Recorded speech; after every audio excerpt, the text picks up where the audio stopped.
The parties with the singing and the flute and the chanting, those are espers or Sabbaths or I mean, whatever don't get they're called. excited, huh? Read what they do, Guy.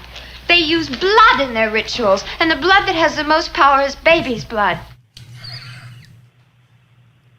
Everyone, we're so glad you're here to Covendom, a live podcast that focuses on British traditional witchcraft, Gardnerian and Alexandrian, and British traditional witchcraft. We are come on live on Sundays. You can watch us through Facebook or YouTube. We are a call-in show and a comment show, so you can put your comments on Facebook or YouTube. We can see them all, and you can call in at the end 309-463-3377 and ask questions of all of us. And I want to introduce us. Brian Cain, this is his brainchild. Brian Cain, High Priest of the New Orleans Coven, is the founder of this wonderful show. Levi Rowland, who has his own coven in New Orleans now also, High Priest of the Alexandrian tradition. Ellie Barnes, High Priestess of the New Orleans Coven with Brian. And we all work hard and believe in promoting really well-trained witchcraft, particularly initiatory witchcraft. We are using a format where we are ambushed by a caller. We know who the caller is going to be. This week, Mulysa Mayhem from Massachusetts, soon to be Iowa, is our guest interviewer. Mulysa is a long-term and well-known ritual tattoo artist, and she incorporates her spiritual knowledge and training, which includes being a high priestess in a Gardnerian coven, and then more recently focusing on New York Welsh witchcraft. She combines her studies with her tattoo art and is extremely well known in Massachusetts and the surrounding area. You can find her on social media and websites mentioning Mulysa Mayhem. She is moving and doing some exciting new things in her life, but find her and keep up with her. And we have her questions, which we will know in a few minutes, secret questions. We don't know what they are. We have Brian Cain delivering the news today. And then Levi Rowland demonstrating ideas in practical magic or the witchcraft magic. Anything I missed in the intro? No. Season 6, episode 6. That's how far along we are. Yeah.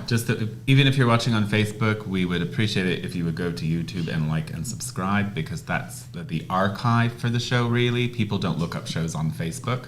And I know a lot of people view on Facebook. Probably over 50% of our viewers are on Facebook. But if you go and archive it, that way you can go back and watch episodes you've never seen.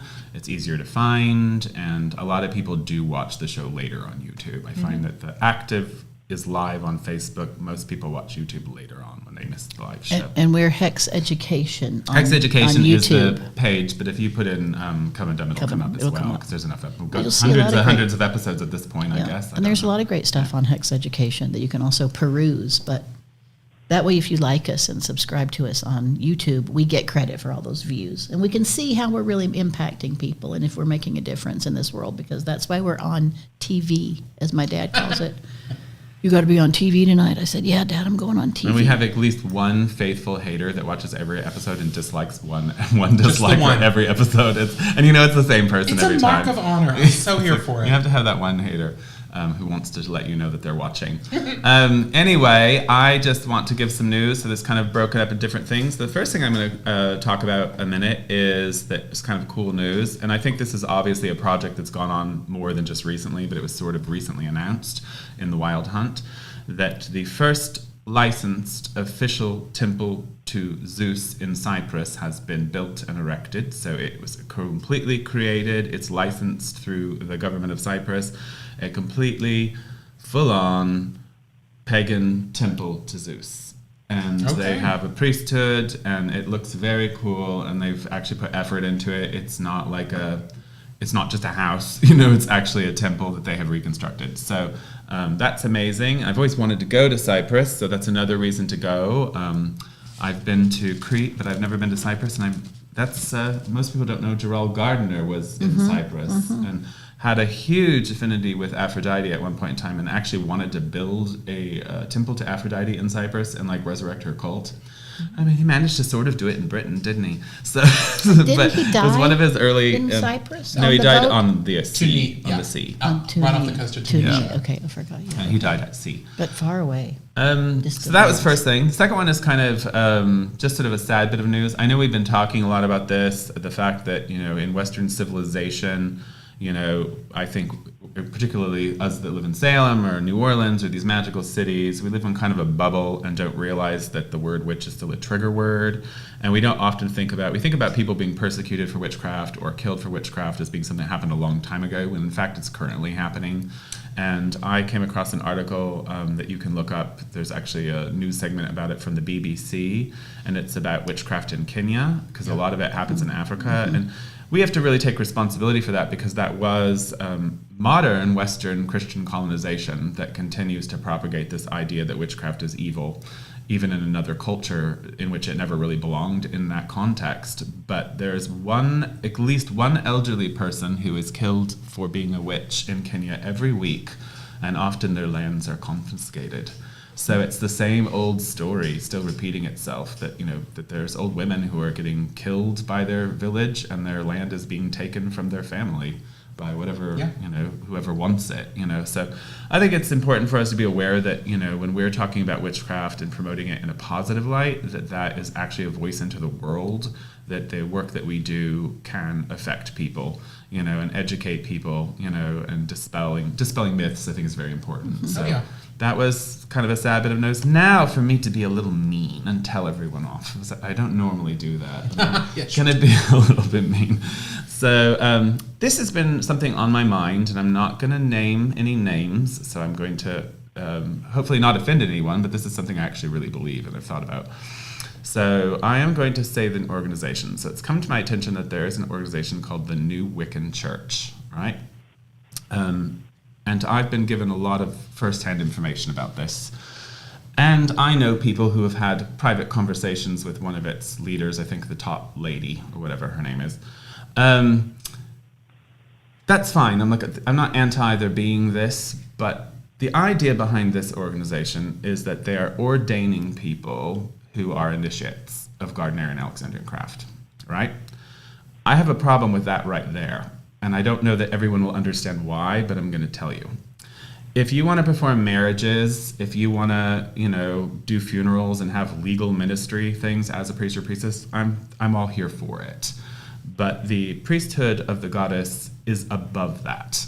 It is above some woman having a certificate and holding power over initiates. We are not a church. We are a priesthood like the Catholic priesthood. We do not need some lady governing our ministry. And what I really, really don't like what I'm saying is there's no such thing as a Gardnerian Alexandrian church, and I think it's wrong for initiates to support the consolidation of one. I think it's wrong for initiates to support that. I do not think there should be an organization that governs us that way. No popes. And this is just another example of card-carrying initiates wanting to be involved in something and saying, see, I have this too. Only initiates can get it, so I have this too. I really, really disagree with that. And then it comes to my knowledge that this woman knowingly is ordaining oath breakers, and that several members of the priesthood involved in this organization know that that is happening. They know that this woman is doing it. And I have firsthand knowledge that she has participated in oath breaking through this process.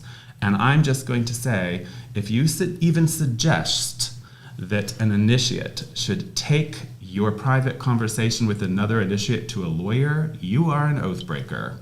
And I can't imagine one initiate will disagree with me. But if you are aware of this organization, if you are involved in this organization, I think you need to think about that. And my big thing here is we don't need it. We do not need the law to canonize what we do as priesthood. So that's going to be the end of my segment, and we're going to give it to you. Shocker. So today, for the occult demonstration, it actually relates to something Brian was talking about, which is the Temple of Zeus in Cyprus. I just read a fantastic collection of essays on the goddess Artemis and Diana. It's both from the University of Copenhagen. I posted it on my socials on Instagram.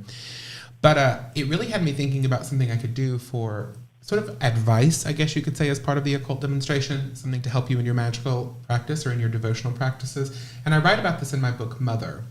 But I think that for a lot of people who are interested in approaching the gods, right, whether they're hard polytheists, which we are not, or whether they are more monistic, sort of soft polytheists, which we kind of are, regardless of your approach to the gods, a lot of people struggle, I find, with the Greek and Roman pantheons because of the bodiness of the myths, right? And because something has happened over time that I want to use my occult demo to sort of tear down a little bit, which is hyper-compartmentalization, which is that the gods are slots in a machine of very particular things that they control. So if you're going on a boating trip, you pray to Poseidon. If you're getting married, you pray to Hera. If you're going hunting, you pray to Artemis. If the weather's bad, you pray to Zeus, etc., etc. This is not very common in ancient religion. It was much more tied to place. That's something that I think we forget. So the temple of a particular deity in a place would have had enormous amounts of functions that went well beyond whatever you associate that god with. People prayed to Poseidon in Corinth, for example, for all kinds of things because he was the patron. Same with Athena in Athens or Hera in Argos, right? And I kind of wanted to do a little thing here of what deity in Greek mythology should you pray to if your horses are ill? Do you think? Off the top of your head, it's not a trick. Well, I would associate that with Poseidon. Exactly. But a lot of people would not associate a sea god with horses, but he was, Yep, right? he rides them. Is Diana in Rome a death goddess? I mean, what She period? rules the hunt. What period? Yeah, exactly. But she is, She rules because the hunt. there's tons of ruins and archaeological fragments that show her with chthonic deities that are in temples to Demeter and Kore, or Demeter and Persephone in Sicily and southern Italy. She was heavily associated with instantaneous death or people who died from tragedy. She was a death goddess in many people's eyes because she was multiple facets. All of the deities have multiple facets. Hera is not a goddess only of marriage. In Argos, her high priestess had political power and actually was an advisor to the ruling elite of the city of Argos. This is true of most gods and goddesses. So one of the things I think that can ruin spiritual practice or devotional practice or magic even is to rely too heavily on one-to-one correspondence with gods. Hecate is another great example. And almost exclusively, she is portrayed as some sort of chthonic witch goddess, which she was in many places. But in the Chaldean oracles and in a lot of other areas, she's a supremely celestial goddess. The light bearer, often called things like Phosphorus, Lymphodoris, Sotera, which means savioress, So I think that if you're getting interested in this, please do not rely solely on the Iliad and the Odyssey to teach you about religion. Those are epic poems that were written and read by the elite. If you want, do some research, do some digging, and look at some of the essays about what went on at temples. Something that is a great example of this is that Hera is nowhere in the Iliad, the Odyssey, or the great poems and poets, that come down to us from classical Europe, known as a mother goddess. Can I add a talking point you might enjoy? Sure. I think it's also important as modern occultists, witches, that we allow gods to change. Yeah. And that we don't always rely on knowledge from the past to confine them to what role they're playing now. So And they're does all that make powerful, sense? yes. Yeah. But Hera's never a mother goddess in any of these things in the literature. But when we do excavations of some of the grand Horions, which were the temples to Hera, which were the earliest temples in Greece actually, there are tons of votive offerings for pregnancy. Because her daughter was Aletheia in a lot of places, which was the goddess of childbirth. So this idea that Hera was, I've even seen it, I want to give a last example before we pull Mulysa on, because I do love Hera and I've done a lot of research around her. And there's a myth that Diana gave him a giant painting of Hera, proving who her favorite is. It hangs in my living room. But Hera... Because I got a rather small Who was painting yours? of Pan. But Hera was a deity that is very maligned in a lot of literature, but was worshipped enormously by the Greeks. I mean, she was absolutely everywhere. And there's a myth in the written myths that to explain, how the Greeks would explain foreign gods with stories related to their own. The myth of Io, who's turned into a white cow, at Hera's wrath and is pushed out of Greece. They say that that's Isis, right? That she became Isis. So there is supposed to be this, you wouldn't want to worship. I actually saw a post on a pagan website say you would never want to worship Isis and Hera together, right? In the excavations of the temple of Hera at Samos, people offered Isis and Horus statues as votive offerings. So it's be very careful about compartmentalizing gods. I think it leads to bad magic, and I think it can ruin like really understanding and vibing with a devotional practice. Just do some research and realize they are extremely expansive. To right? quote a woman once that I watched, they're gods, not your colleagues. Yeah, it's like they're gods, right? And so, yeah, I think that's what I wanted to do with the demo. Is like, if you feel called to a god, please don't think that you have to pick one based on your profession, Right. Or like, or whether or not you live near water, or like, it's like they were massively popular. Or in correspondence books, well, I have to use this god because it corresponds to A, B, and C that I need to do. That just shows kind of a flat interpretation. But I love It's very the idea. Catholic influence. It's like, too. it's exactly where it comes right, from. that there's They're one, patron saints, But I love the idea that the gods are evolving because I believe, just like everything on the tree of life, they're evolving. I've said it recently. I'll say it again. Probably. I feel like Pan and Hecate are on tour. Like they have more worshippers. Yeah. I think they're bigger now than they ever were in the ancient world. I think that's fabulous. Yeah. Okay, so that was my little thing. Love the gods and let them come through as they come through. So I'm going to bring on Mulysa. Yay! Blessed Yay, be. blessed be. Hi, Mulysa. Mulysa. Blessed be. Blessed be. I'm so excited she's here. We've all been dying. What is your topic for tonight? Oh boy.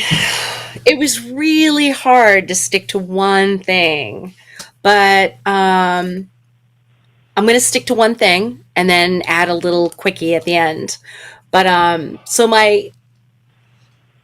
it's politics, but not necessarily politics of witchcraft, but politics of living in the world. Okay. As traditionalist witches. And so we're on the brink of another hot election. And as witches, we are the purveyors of change.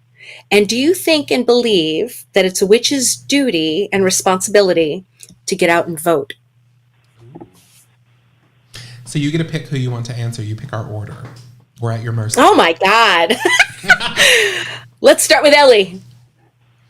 Ellie to the rescue. Okay. I love that. I love the idea. In fact, I had sort of sent Mulysa a subconscious magical message a couple days ago, and I was like, okay, Mulysa, I know you're moving and you're thinking a lot about what is the question, the subject going to be. It's got to be fabulous. It's got to be brilliant, because I thought she's not going to come up with something dumb. She's way smarter than that. And I said, I think she's going to have several types of questions. They might be a little tangential, but she's going to keep taking it back to maybe our individual practice or individual experience, but around several topics. So I want to encourage you at the end to go rogue, okay? Politics and witches. I just, my personal viewpoint has always been, I was raised by voters. I was raised in a household that read about candidates, voted in front of us. My grandparents, my parents, they all drove to the spots and got in and voted. And we saw that. And we were taken to register to vote in high school and got ready.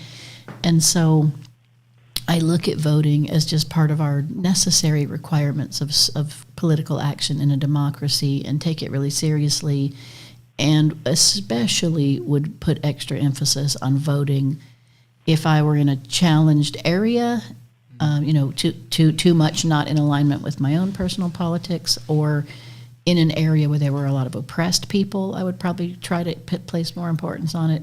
And I think it's hugely important in the U.S. right now that occultists, pagans, non-Christians be voting seriously. That's my answer. Awesome. Okay, Levi. I think I think it's always tricky to mix religion and politics, but I think that the big thing I would say is currently we are facing a movement in this country that is a danger to our religion, right? And a lot of people who are witches and who are very public live in places that are where it's not a problem. But I grew up in Appalachia, and in rural Appalachia, and I think a lot of people are unaware of what the sort of radical Christian evangelical political project looks like when they actually have power, and they're not like balanced by anything. So like where I grew up, there were places where it's everything. Every city council member, every state senator, both state senators, I should say, every representative, the governor, the mayors, everything top down, Protestant, evangelical, radical Christians, right? And I think I've seen that firsthand. So I do think there is a duty to protect religious minorities right now, which we are, whether we like it or not. And we can pretend to be above it or separate from it or be all she and sacred, but it is an active threat right now in this country. And yeah, I do think that we have a duty to speak out against it since as public witches. I mean, I would never hold a secret initiate to the fire about this because they might be in situations that could put them in danger. But for public witches, I do think we should be pretty vocal about this is a danger, this is a threat. They will come for you if you think they won't. You're foolish. They will do it. They might have to do it surreptitiously in this country. They might not be rounding us up or whatever, but there will be surreptitious and even in some cases open attacks against religious. They'll do it through the IRS. Yeah, they'll make it so that we can't own stuff or that we can't. Yeah. There's actually currently a lawsuit going on about religion and the IRS where they're trying to sue the IRS to allow churches to support political candidates. Oh. So, basically, they are tax exempt. Subvert the First Amendment. They're not allowed to do that because they're tax exempt, but they're trying to challenge that now so that they can because they're saying it's impinging on their free speech because apparently a church is a person. A corporation is in this country. This is why initiates shouldn't be supporting one to that degree. Thank you very much. But anyway, so I guess it's my turn now, right? Mm-hmm. So if we go back to the early training of initiates, Alex and Maxine did not allow politics into the circle, and I think a lot of us understand why. But this isn't those times. If we were constitutional monarchs in England during the 1960s, we didn't have that much to worry about. You've got Donald Trump on the news, on TV, on whatever he was doing. You can look it up at YouTube now, saying, Christians, I love the Christians. You have to come out and vote. You'll never have to vote again. This is the last time, Christians, because we're going to have it all fixed. You can look it up right now, him saying that. We've never had a candidate actually talking to a religion like that, and we can all talk about whether he's Christian or not, but or whether he's the Antichrist or not, or whatever your role is, or whether he's Jesus. But the point of it is that's completely terrifying. And I think that anyone who is of any religion outside of Christianity in this country should be very concerned about the implications of some of the things going on and the fact that they're forcing the Ten Commandments into schools and just all this stuff that's happening. So magic follows the path of least resistance. I've got two ways of thinking about it. One is if you're not going to vote, you don't get to have an opinion about it, and you don't get to cry about it later. But I absolutely think a magical person will always do everything. Use your backbone before your wishbone. So yes, you need to go out and vote. I think all conscious-minded people should be doing that, and I think anything else is a lazy excuse. But I think that just as a human being, I don't, even if I wasn't a witch, I would think, as public witches, I think it's important that we talk about this. I think it's important we put it on our social media because we may be a small subculture, but we do have a number. We have a number and we can influence that number. There are witches who support Donald Trump. I don't understand how, but they exist. But I think the majority of us are not in that camp. Yes, I agree. So you got three voters up here. We're all voting. I love that. I have to do absentee ballot but I already signed up for it. Me too. I will be in Mass when the vote goes down. Yeah, I got to figure that one out for between Iowa and Massachusetts. So go ahead and send okay. So continuing on that, what are your thoughts on? And I know Ellie brought this up last week, and I was really happy to hear it. What are your thoughts on Project 2025? And do you think it's important for those of us in the magical and witchcraft community to educate ourselves about it and to do everything we can to stop it magically and with our vote? Ellie. Oh, okay. Yes. No, I think. Sorry. I was sending it to you telepathically. I didn't know a lot about it. I'll have to thank Michael Carell. He was like, "You guys aren't paying attention to Project 2025," and I was like, "What? What is that?" So I did look it up and read about it. And I continue to keep my mind on it. I brought it up last week because it's very pervasive, and it branches out into the small areas of every small town, every government official is going to be trained and works in service to the philosophy of Project 2025, which is, and this says, is a Christian organization to promote proper lifestyle, proper family, blah, blah, blah. I like some of those ideas. I love proper families and proper lifestyles and proper free lunches and proper education and proper health care. But I'm very, very terrified of mixing up one religion as superior to the others. I mean, think about just Judaism and Buddhism, for God's sake. How many of my clients are from India? They're practicing Hinduism, Buddhism, Islamic people, Jewish people, or people of the Jewish faith. I mean, I think actually our numbers are getting quite large in the U.S., the non-Christian identifiers, and the Christian numbers are actually getting smaller. So I look at this as kind of like them being in the death throes of just getting outnumbered. But I see this as a classic response, that if we really shut down, educate against the other choices, that it's a purposeful and planned restructure of American society, and it's that deep and it's that manipulative. It's very nerve-wracking for me. And I see them working in small spaces, but everywhere throughout the entire country. Yep, they are. I mean, it's everything. I mean, there's that old saying, it used to be on bumper stickers years ago, about think globally, act locally. And these people are organizing and they're working at a local level, which is going to affect us on a national level. So, as witches and people who are part of our communities, I think it's imperative that we get involved and we, resist and fight against this. So, Levi, what do you think? I think that I think two things. Number one, what Ellie said is very important, this being the death throes. It is true. Religiosity is declining pretty rapidly in the U.S. However, historically, that's when it's most dangerous. Right. Most horrific governments in the Western world, at least, I'm not going to speak globally, but in Europe and in the United States, whatever, most horrific governments were minority governments. And were only able to maintain power through violence, through cheating, through things like that. Torture and fear and whatnot. They were not able, they never actually had, I shouldn't say never, in the vast majority of cases, they were a minority, right? It's minority rule almost always. This is true of Francoism in Spain, Nazism in Germany, like the Ustasha in Croatia, like the list goes on and on. But, so that makes them more dangerous, not less. Right.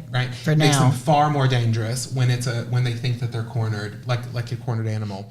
The second thing is, I think a lot of witches and pagans are incredibly, and I'm being really blunt here, poorly educated on Christianity and on the current state of evangelical Christianity. They quit, and I hear all the time, I went to Sunday school, so I know everything about Christianity. No, you do not. And you do not understand the political ramifications of how they organize. They're better at it than other people.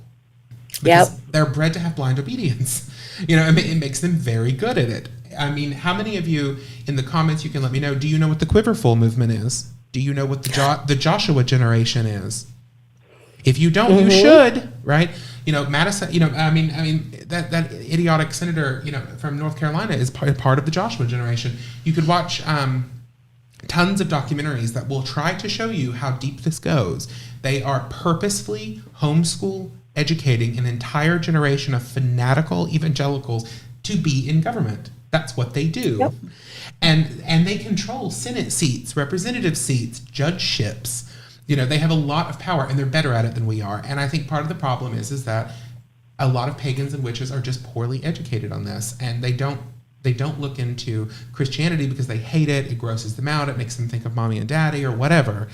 And it's like, well, you're going to have to get your hands a little dirty and do some digging and learn, because it's dangerous. It's incredibly dangerous. And they're better at it than we are.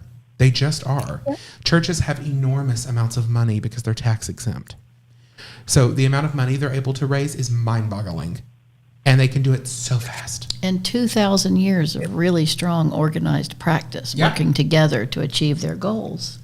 So I think it's very important to educate yourself on it, and I think it's very important not to think that, Christianity's dying, so it doesn't matter. No, not true. Nope, absolutely. Brian, your turn. Well, I'm going to be a bit of the voice of doom and gloom here, because the reality of it is I'm not a census, but you can look this up yourself. Christianity is the most dominant religion on the planet. Yeah. And even though it may be in some decline, in this country and in the world, they outnumber everyone else. I mean, we all know Islam has increased greatly in numbers, but it's still behind Christianity. So, I mean, that's a big thing. When we're talking about things as Americans and as witches and usually as liberal people, I think in many scenarios we have blinders on. So whether they're educated or not, I think the blinders are still on. And some of us have been exposed. You know, like I hear some of what Levi's saying, and I remember as a child being told if you had questionable thoughts about the Christian faith, that was the devil telling you that. You know, I mean, that's some real fanatical brainwashing maneuvers going on there. And they have been doing it for thousands of years, and they won the first time. You know, they have won every battle, every single one. Christianity has dominated every country it's moved into. So yes, it's a well-oiled machine.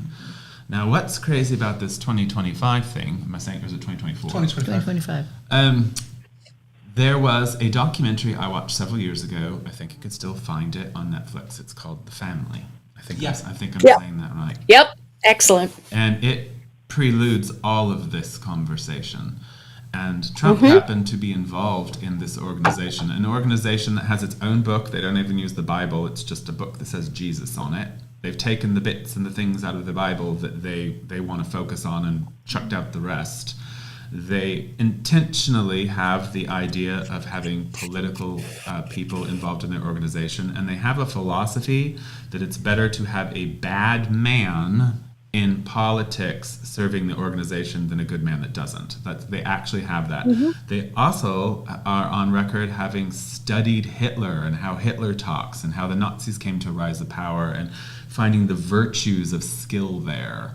So this is a system that has many, many politicians involved and has for decades now. And they've been working behind the scenes to do all the things. And their biggest move for power was the Supreme Court, because they control that now. Yep. The Supreme Court is already controlled by white Christian nationalists. That person that he put on, the woman who she makes me angry every time I see her. Amy Coney Barrett. Yeah, She's from here. She believes that she has to obey her husband. That is a part of her strict, psychotic, cultish Catholic thing that she's in, that she has to do whatever her husband tells her. So if her husband tells her to vote a certain way in the Supreme Court, she will. Yep. You know, so that's where we lost the power, because those people rule for life. You know, we say we're not a monarchy. We've got judges that rule for life, for the rest of their life, you know, and they control the law of the land. Presidents don't have that much power yet. And they can be bought, as we've just seen. Yeah, with Clarence Thomas. So I think this is something that's been going behind, and we all knew it. You know, when we all got into witchcraft, we knew how dangerous the church was, and we knew it was a threat. I think we've put on the delusion blinders that, you know, it's dying, but it's. I don't know that it is. This country is so big, and it has a lot of Christians, and there's many, many, many states in this giant country that are predominantly Christian. Oh yeah. You know, where we might be safer is, I think there are a lot of Christians who still believe in being Americans. And so I think there are Christians who believe people have the right to religious freedom and things like that. So it's not that all Christians are going to side with this group, but as Levi was saying, it is the minority who often rules. Yeah, they have power. So, yes, Unfortunately, so everyone should be very much on guard. When you hear those politicians talking about democracy being at stake, they're not. This is one time they're not lying to you guys. They're not lying. Absolutely. I want to interject a question here, a technical question for Levi. In Christianity, standardized Christianity, isn't it true that the philosophy says this is the real story? Jesus died for our sins. He is the Son of God. He is crucified. You can choose him and you will have eternal life. The only way. Yeah. That's the only way. And that everything John else is a 3:16. failure. Yeah. That Well, everything else, you would go to hell, and you cannot Without do it Jesus, as you a do not go to Muslim heaven. or a The Jew vast or majority anything of else. Christians are not universalists. There are a lot of Universalist Christians who do not believe in eternal damnation, but they are a small minority. So, for example, David Bentley Hart is a famous Christian theologian who's a Universalist. I mean, there's a lot of them. Hans Urs von Balthasar was borderline Universalist. He was Catholic. There's a lot of famous theologians who were, but they're very educated. They sort of take in their own laundry, as it were. The majority of Christians around the world are not Universalists. It's our way or the highway. Correct. They believe in exclusive But that's the truth. salvation. Yeah. And emotionally, they believe that is the truth. Correct. And so teaching it to other people, proselytizing is a good. commandment. And trying Not to just good, convert, you have to do it. trying to convert people and then take over that Christianity is the ruling religious philosophy. The majority of the world's Christians are exclusivists. That's part of the story. I love how Ellie sounds like an alien studying a strange I am, but species. I just She's this like, is I've what- never She's heard like, of do Christians really fully believe this Jesus story? But Like, is it isn't all of them? But There are weren't- liberal churches. There are plenty of liberal churches. They are a minority. They're a minority. But as little kids, I know Mulysa did this too. We heard the storyline and we're like, what? That's nuts. Who would have thought of that? That's a crazy idea. That doesn't make sense. And I think a lot of us instinctively knew that about the Christian story. And I heard it right away and I was like, no, that's crap. That's not right. So, Miss Mulysa, what is your next question? My next question is, which ties into all this too. Some of us lived through the first Satanic Panic of the 80s and early 90s. Even with the explosion of modern day craft, do you have concerns about a Satanic Panic 2.0? Let's start with you, Levi. Yes, but it'll be queer people, not witches. Yeah. The new Satanic Panic will be the drag queens and queer people and Yep. whatnot. That it's already the term groomer and whatnot being used as a synonym for gay. There is a panic Wow. going on. I missed that one. Oh no, that's a huge thing. That's a I massive. know a groomer No, is, it's but I don't know. true. A groomer is like the idea that all queer people want to engage in inappropriate acts with children, right? I'm trying to not Oh, say I see something what that'll you're get us saying. banned from Alright, yeah. YouTube, but and it is the term, like if you look at queer videos on YouTube or Facebook or whatever, like just like a local drag brunch or whatever, like under it will be 100 comments, groomers. It is like the number one thing. There's already a panic going on. It will be that it will be a thing. So we're just in trouble no matter what. Yeah, exactly. I don't think it'll be. Pretty much. I think with the witchcraft people, so I think for queer people, it's going to be active and violent, and we should be worried. I think we should be very worried. Well, if this goes down, I already have told everyone, and people may not believe Go me. to I England. will go kneel before Prince Charles and do whatever he wants. But I think for witches, and pagans and whatnot, I think King if Charles, there is it's the another Prince Charles. satanic panic, it will be a little bit more subtle.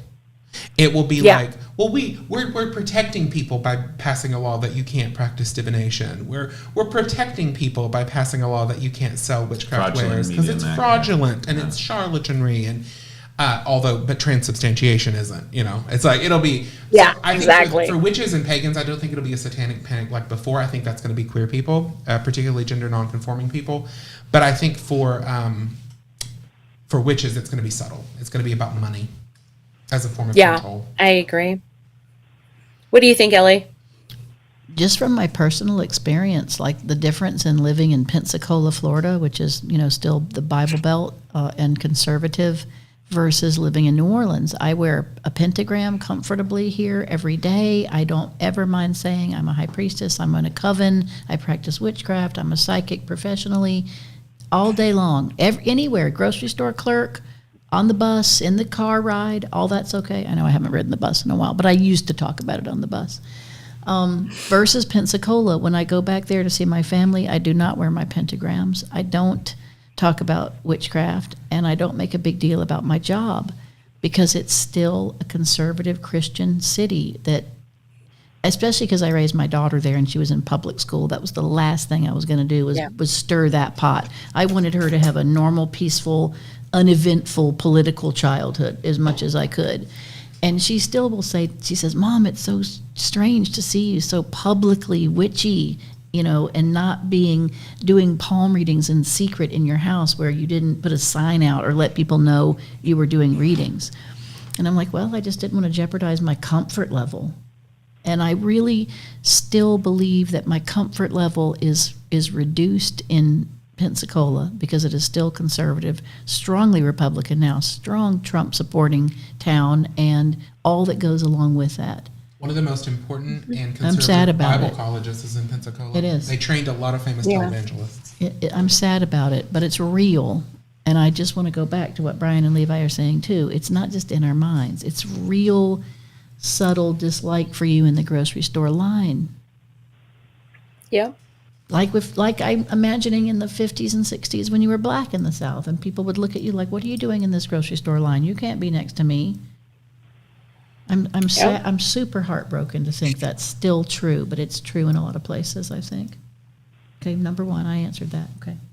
What about you, Brian? Okay, Brian. Well, I think they both made really good points. So, sort of just coloring around that. It's, in one sense, in some places, I don't think it ever ended. If we're talking about the Satanic Panic as far as like it being on the news, I don't know.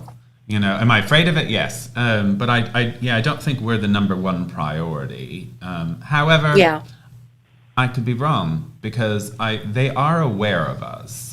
And they are very aware of us, and they don't think we should exist. And there are many of those people who would burn us at the stake or hang us or whatever, shoot us, push us off buildings.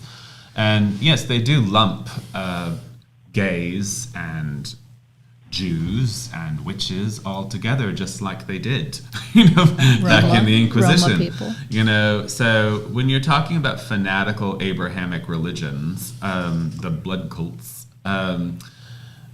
they all tend to have that violent nature to them, and so I think, you can go on YouTube now and find like videos of these crazy conspiracy Christians who are like saying that, we're all bringing back the demon of Babylon and all this sort of, kind of thing. I know I'm making you laugh, and I know that, but anyway, you know what I'm saying, right? It's true. Yes. It's true. And then, it wasn't that long ago that I encountered this weird article that this Christian people put out about me and Christian.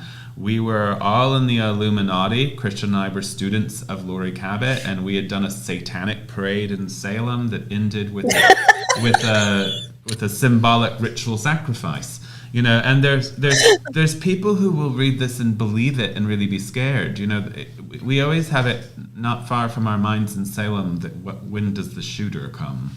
That's always a thought. And there's been years where and Mulysa knows this, the SWAT team was watching Salem because there'd been weird things. We had SWAT people on buildings, So I don't know that we're as safe as, I still think that because we live in New Orleans or we live in Salem and we're magical people and we keep wonderful magical people. I live in a bubble. I'm blithely aware that I live in a bubble, However, there are places in the world like, in Mississippi, is it okay to walk around with a pentagram on in most places? Probably not. Probably not. I don't know all the more Christian places, but I'm sure we can name off the states if we really do. In Idaho, is it safe? You can still find examples of that one witch shop that gets its dumpster set on fire. It's still happening. And their windows but I broken. agree that we wouldn't be first on the list, but I do think we're on the list. I agree with that. I want to add an idea that when there's a group that has hatred in their soul, they're going to look for a target, right? They're going to find the wrong people, the bad influence. They don't want, the scapegoat. And I can see the emotional buildup where pagans and witches and occultists would be in the lineup for they're causing our problems. Just like in the old days. We didn't have enough money. Our crops were blighted. Our women were infertile. Those witches over there. I think that's still really the emotional anger, and it's directed somewhere. So I think we do tend to kind of accidentally receive it. And that's all over the populations, everywhere, really, in little spots and then widespread. What's our next question, Mulysa? All right, the next question is a little bit off topic for that stuff because I just want to have fun with some stuff on a lighter angle. But who would you say have been your greatest inspirations as witches, both witch and non-witch, fiction or nonfiction? Who have been your greatest inspirations for fun? So, Levi, let's start with you. Oh, God. Right off the bat, so hard. Witches and non-witches. I'm always inspired by mystics. That's always been the thing that has blown me up. Is I'm not super into strict occulty magician types. I've went through phases with it, but like, you know, Crowley's not my fave, and like, which is fine. You know, I have nothing against, but like, that's not the thing that inspires me. I kind of like, this is a very ableist thing to say, but I kind of like the crazies, you know, who just like went off and screamed at God somewhere for a while. So like, you know, I remember being really inspired when I was younger by people like William Blake, you know, and the sort of mystic poetry of William Blake, or a lot of Catholic mystics. That's not true anymore. I kind of find them distasteful because of what we've been talking about today. But when I was younger and Catholic, it was the sort of Carmelite mystics like Saint Teresa of Avila and whatnot, John of the Cross. Which, I mean, of course, the witchcraft elders, but that's kind of like a give me, right? If I'm an Alexandrian, obviously Alex and Maxine are important to me and whatnot. But fiction and nonfiction, this is a hard question. Because I'm not, like, I mean, there are people who've been, like, educated me, you know, famous occultists and writers and whatnot, but truly inspired me, beyond my own teachers, of course, and elders.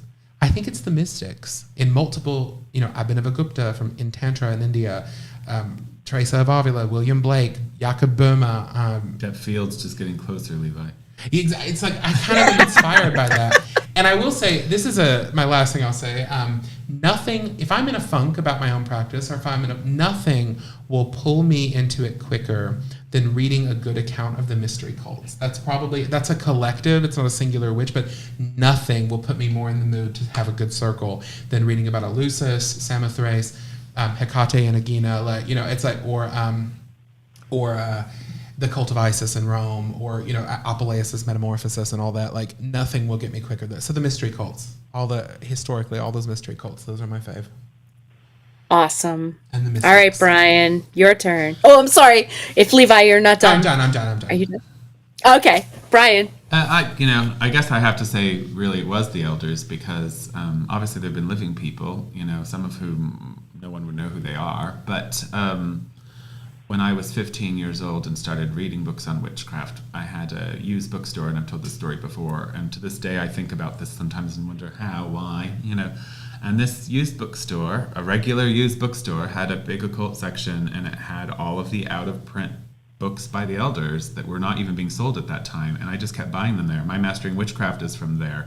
My What Witches Do is from there, you know, all of those books. I mean, there were some I got later on, obviously, but... So I started reading, that was my introduction to witchcraft, Raymond Buckland, and then all the Gardnerians and Alexandrians, you know, and when Llewellyn had the Llewellyn boom, you know, we were all on that journey. So we know how things change, and some things seem the same and some things like, what? People, I always have to say, you know, of course, I greatly have been influenced by Maxine Sanders because she's somebody I actually know. Yep. You know, I'm hesitant to say I was like directly influenced by any of the other elders outside of their books because I didn't know them. And I bitch. Am I allowed to say that? I complain quite often about how people discuss elders as if they do know them. You know, I'm like, you didn't know this person. You know, like, you know, you weren't even alive then.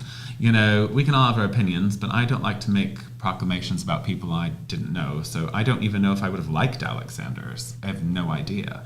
I think I would have, but I don't know. But obviously, you know, I'm standing on the shoulders of his work, and I'm standing on the shoulders of Patricia Crowther's work, and I'm standing on the shoulders of Gerald Gardner's work. That's just obvious to me. So they were all a great influence.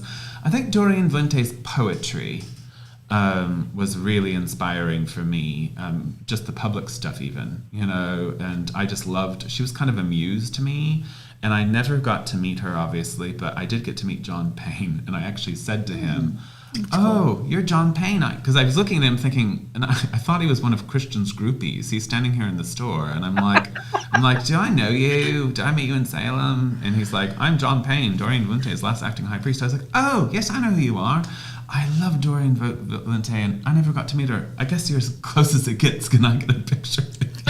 You're as close as it gets. But he was actually, I really liked him.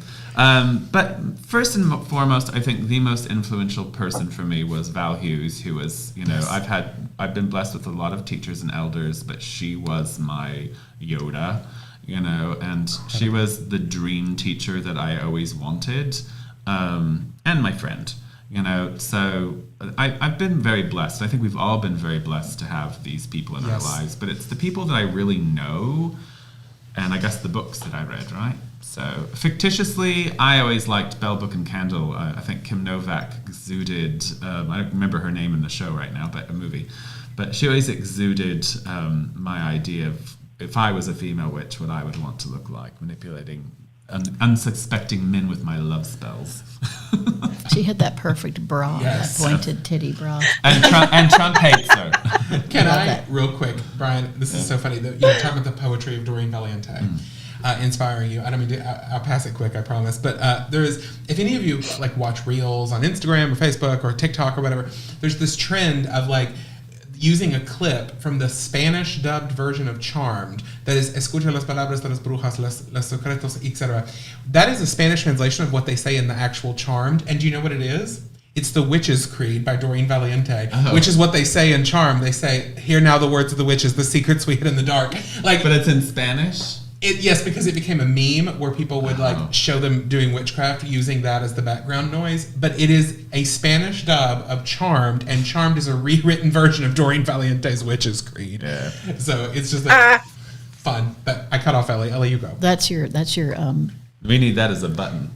what turns on your creative juices. My answer comes from a completely different place. All of you know me that I say I don't watch TV or movies. I have no context with television or movies. This Or is true. humans. Or Or humans. the humans. I Christians. know, humans. Yes, one of my clients always says to me, "Larry, you always just say about humans. Like, what does that mean?" I'm like, "It means that you're a human." So, in my childhood, my grandparents had a back porch with a black and white TV with rabbit ears. And when we were good, we could stay up late and watch Johnny Carson or Dick Cavett or Macmillan and Wife or Columbo. Like some of these were so Saturday Night Live. Oh my God, I had to be like 11 to watch Saturday Night Live. So one of the first people I saw was Sybil Leek on Johnny Carson. And I was allowed to watch all of that. And I secretly looked over at my grandmother smiling, and I was like, oh my God, I'm not going to talk about it. But oh my God, she had the jackdaw on her shoulder, the whole shooting match. So Sybil Leek. Hotfoot Jackson. Right, Hotfoot Jackson. So that was an idealization for me of a persona that I thought, oh my God. And then my grandmother bought like 2 or 3 of her paperbacks, like My Life as a Witch or the astrology book. And I was allowed, when I was like 11 and 12, to read those during the summer. Then the next thing was Leonard Nimoy. I don't know the name of the show, but it was like a PBS nighttime show. What was it called? Forbidden or In Search Unsolved? of. In Search of.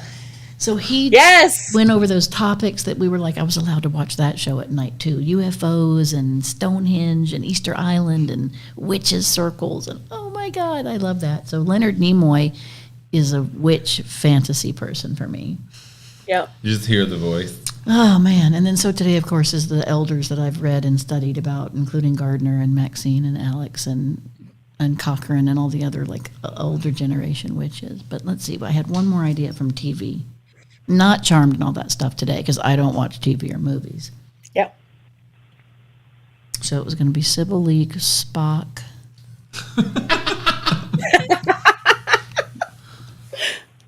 Yeah, that's my answer. I love that answer.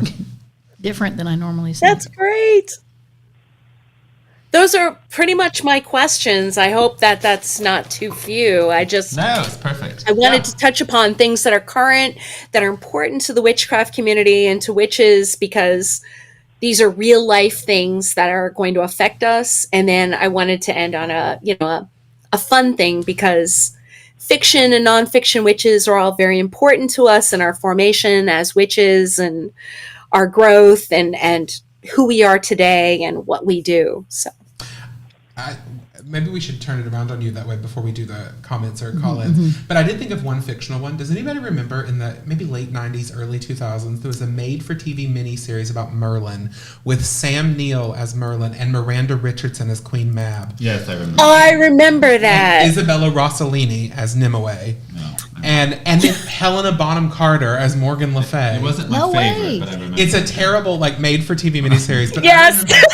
Miranda Richardson, like as Queen Mab. But one time Didn't she have like a disabled accent or something? No, that was Helena Bonham Carter as Morgan Le Fay. All right. But there's one thing I told Brian one time from that show. There's a scene in it that will live rent free in my head forever because I loved Miranda Richardson as this evil witch queen, right? Oh, Witch goddess, like very much like Morrigan energy and all that. But there's a scene whenever I threaten Brian when I'm irritated, I'm like, fine, I'm just going to go become a Christian or whatever.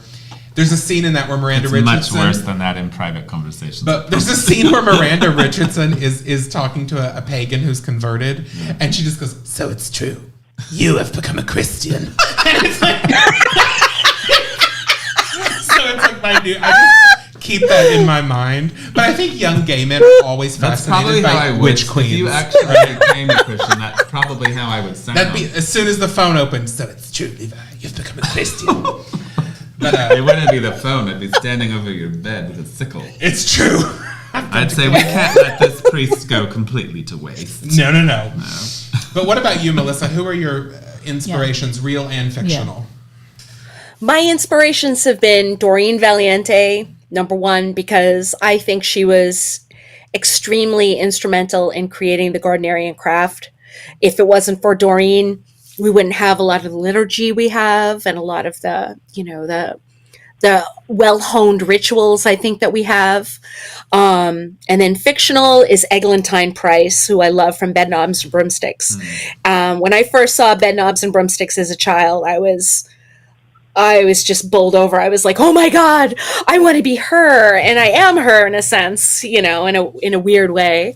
And it's really funny because if you watch Bedknobs and Broomsticks, when Professor Brown opens his case, it's filled with all the seals of Solomon. Yeah. And Disney was actually, him and his Imagineers were very tied into magic. And a lot of people don't realize this. But if you look at the actual initial plans for like the Haunted Mansion in Disney, they had Baphomet, they had all sorts of seals of Solomon and all things having to do with real magic inside of it.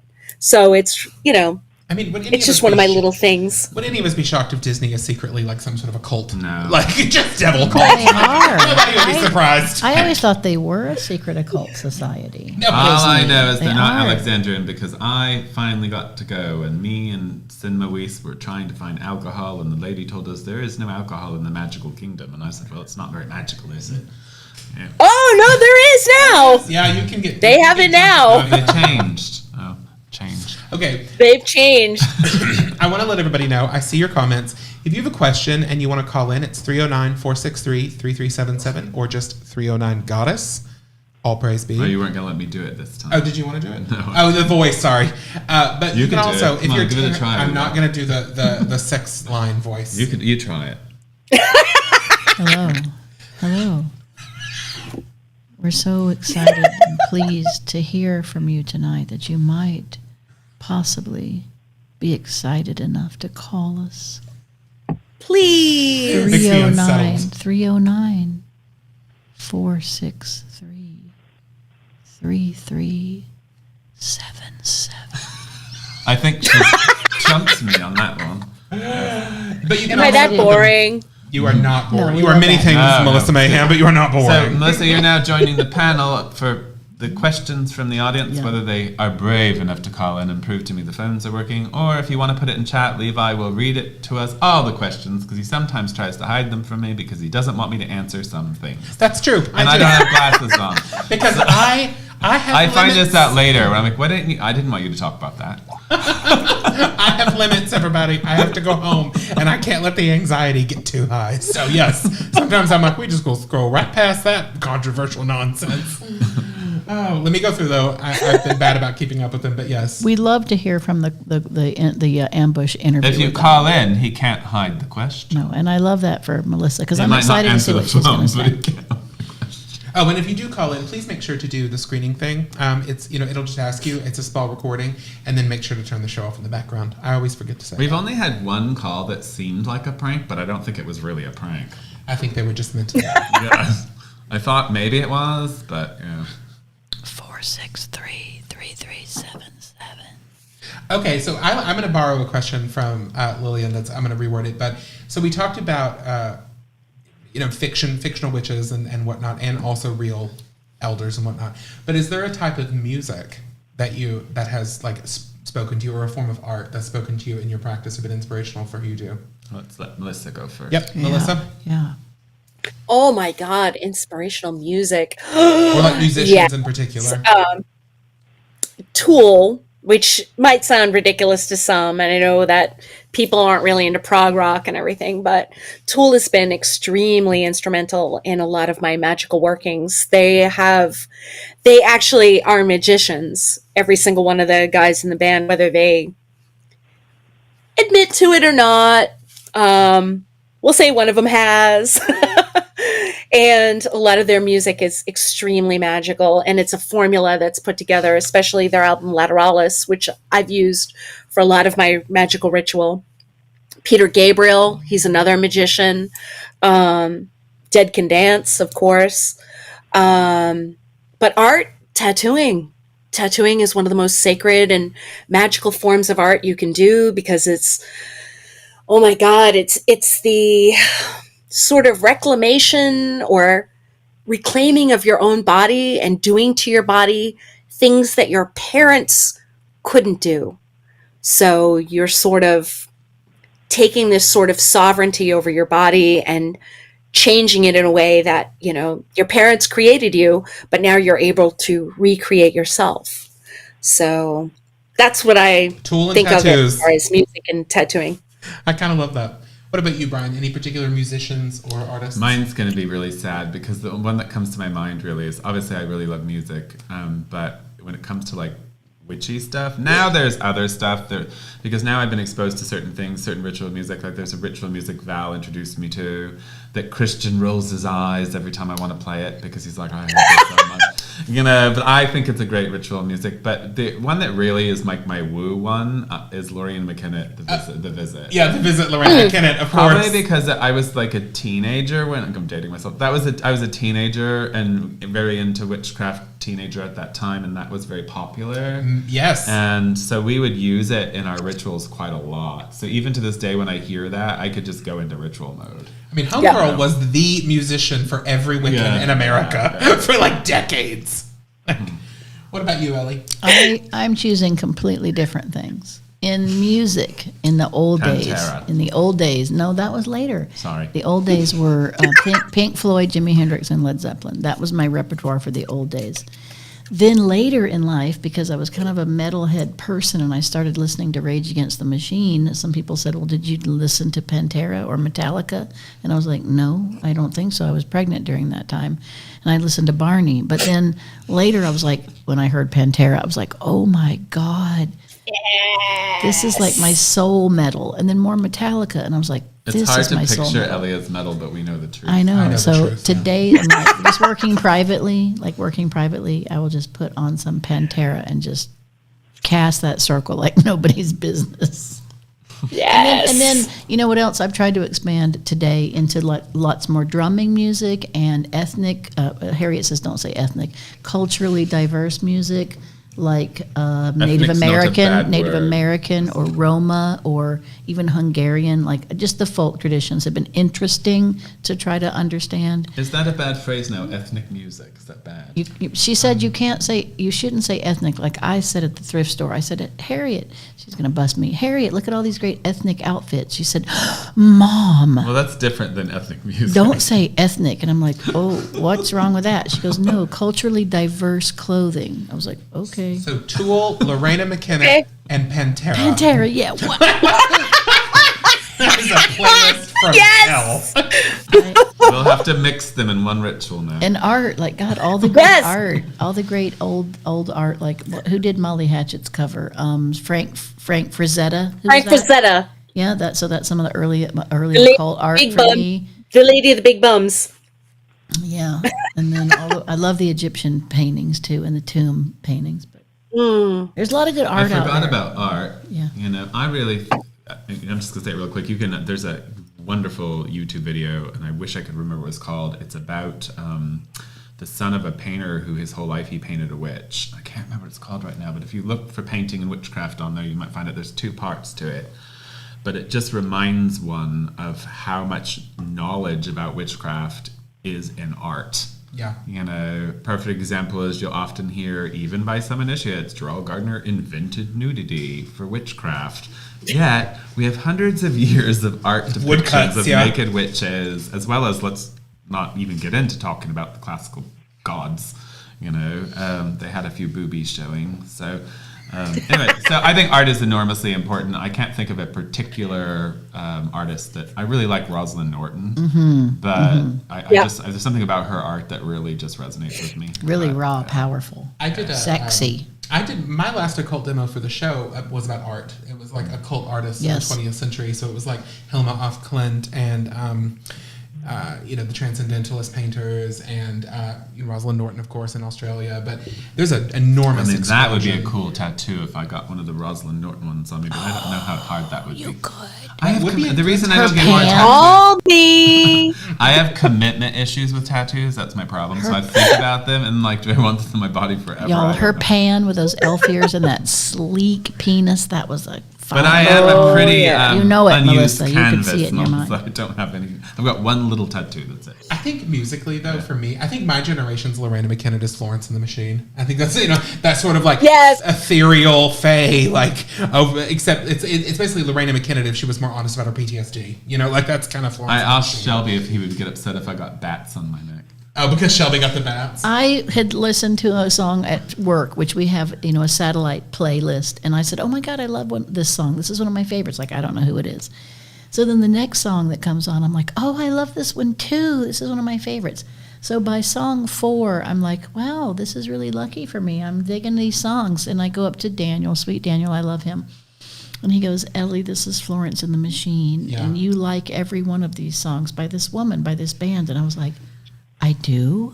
And he goes, "Yes. No one's played them in order for you off an album, but I just want to try to bring your mind to the idea that this is a musician and this is her music Yeah. and you like it." And I looked up Florence and the Machine and I listened to the things and I was like, "I love this music." He goes, "I'm just helping you out." I will say also, Because I didn't know. I couldn't connect the dots. I was like, "Oh, yeah, this is one of Florence my is. favorites." I don't use But I do like the music. modern music and ritual though, or I do, but like not pop and rock. Not that I think there's anything wrong with it; it just doesn't work for me. But I will say another music that speaks to me is I have no connection whatsoever to Norse practice. I just don't. It's like not a thing that I do. But I do love the music of like Heilung and whatnot for ritual, where like that one where she's chanting the names of the Valkyries Yeah. while they scream in the background with the drum beat. I'm like, I love that for ritual, right? Like Oh, any yeah. of that Viking heavy like throat singing Very kind dramatic, of like yeah. But dramatic. you know why is because in that show, The Vikings, that first 2 episodes was all super hot sex with naked Vikings, men, and they showed those booties like nobody's business. So if you were gay and you were watching it, you were still like didn't getting watch a Vikings. lot. And all that music, like Heilung, was the Are you background saying music. Vikings made people more gay? It made people more horny, and that's why they love that music. Levi, I didn't watch the Vikings. Sorry.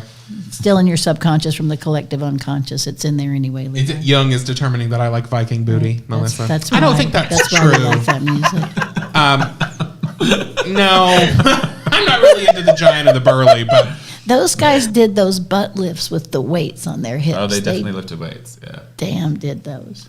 Lagatha was my favorite character in the whole. She was thing, good. yeah. She lifted Oh, she the was same weights. incredible. I did have one question I wanted to ask the whole panel, and it's a quick kind of question, just so because we've all given a little bit of perspective and around Melissa's political questions. I know, Ellie, you're a hard no, but I don't want to speak for you. But did any of us grow up besides me in like really conservative Christian areas? I wouldn't say that I grew up in an area like you did. I grew up in a very WASP area. And for most of my childhood, we were Christians like we were Americans. And Yeah. we went to church on like Easter, you know. Nominally. When I was 13 years old, my father got re-saved by a TV evangelist. So we had a few years of crazy. But, you know, so I definitely got exposed to that sort of more radical movement, but it wasn't my whole life. And Ellie, you weren't baptized. No, I was not, and I wasn't brought up in a church. But around me, Northwest Florida, like small Fort Walton, Destin, I mean, these were very conservative Christian, Baptist Christian areas. So even though my parents didn't practice religion, my grandparents did. All the teachers I had, I mean, My parents you know, were not religious. You know, that was just the norm, and we were just kind of trained like just look down and don't answer questions. Just move along, because my parents, the main thing pushed in my family was education, like college education, where you think for yourself. I'm like you. It's like everywhere around me was super conservative, but my parents were very liberal. Right. Melissa, what about you? Were you surrounded by evangelicals? Or? No, I wasn't really. The area I was raised in was very waspy, but I was raised by Italian immigrants who were Roman Catholics. But our Roman Catholicism was very rooted in, as I got older, I understood it as more pagan based. It was more like the Neapolitan cult of the dead type of a thing. Very, very magical. My grandmother would never say that she was Strega. She would spit when you say that word. But it was very rooted in old ancient Catholicism that had roots into old, pre-Catholic stuff. Oh yeah, the cult of the saints. With folk magic, do you think, Melissa, added in? But Lots, just like not lots of folk magic, but it was all Catholic. They just say so they're it's praying. like somebody They're just wanted to praying. get pregnant, you pray to the Virgin Mary. Yeah. You wanted, you needed guidance with something, you go to Saint Anne. We all the saints were demigods to us. Oh yeah. So Which in is our where house, they it was get very what they're doing now. Yeah. magical, in a sense. So we do have a caller. We have a caller. Ooh. Hi, can you hear me? Hi, I can hear you. Perfect. What's your name? Well, I go by many names. I have several aliases. I'm just a great friend of Mulysa, and I'm calling to say hello to her. Hi, who are you? Well, I've gone by many. You can't recognize my voice. No, I This can't. is, I'm sorry. Your favorite ex law enforcement officer. My favorite ex-law enforcement officer. This call. Well, I've been stopped by one who I miss. Jeff? Oh, it's me. Oh, No way! Hi. Hi! Yeah. Well, I just. Covendom, bringing How you hearts doing? together. Good, I'm doing well. How are you? Well, I'm well. I'm just calling because I know that you guys are busy and you're getting ready to move to Iowa, and I don't talk to you that often. So I saw that you were going to be on the show tonight, and I'm calling to say hello. hi. Well, you need to ask her love a question, Jeff. Thank Jeff. you so much. How are you doing? Do you want to ask Melissa Yes, a tell us question, about Jeff? yourself.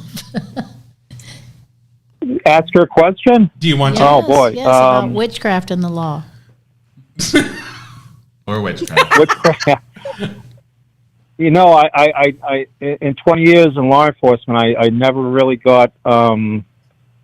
I never really, had But the only time I ever got involved with a witch is when I stopped one for speeding. I was going to say, I love you so much. if they're on a But broom. your story means so much to me magically. I really believe that Daniel brought us together. Yeah, I think so. Yeah, and the funny thing is that Is that how you guys met? You stopped Melissa from speeding? I had Mulysa in the hot seat when I stopped her, but then she had me in the hot seat for 4 hours, and I'll tell you that was pretty intense too. So. That was wonderful. You guys, he's actually part of my magical tattoo story.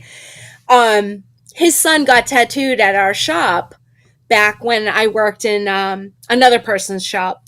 And unfortunately, his son departed from this life, and he stopped me for speeding one night. And it was really funny because it ended up that he became a customer of mine. And it was because of his son, because his son had visited him and asked him, through a psychic, and wanted to know when he was going to get his tattoo. And it was just coincidental that he stopped a tattoo artist one night who probably would have gotten killed on the way home, who did portraits, and he wanted a portrait of his son. And I could go on. This is just a very small story, but it's the truth about the magic of tattoos and the magic of people bringing people together that, that are meant to be put together. And Jeff's become a very important part of my husband's and my life. So thank you so much for calling, Well, Jeff. thank you, I Jeff. miss you so much, you and Fran. I love you guys so much.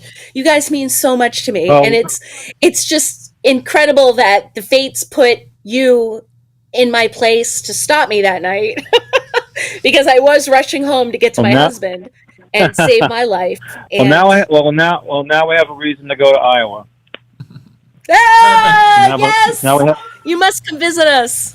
But it's an I example. will. It's All an right. example Much of love. Thank you, Jeff.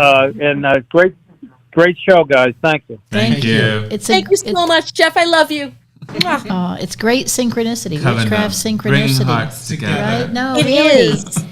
I love that. No, That's I so mean, That's why sweet. Jeff at means first so I much thought to me. Jeff was going to be some sort of psychotic stalker. He was a No, So psychotic I'm glad it stalker. went in He a was different so good. direction. You never know. You never know. I've got many names. Keeping families together here on Covendom. We have one screening right now. I'll let it come through for a sec. I think somebody is. Oh. Call back. It got terminated. Call. I didn't do it.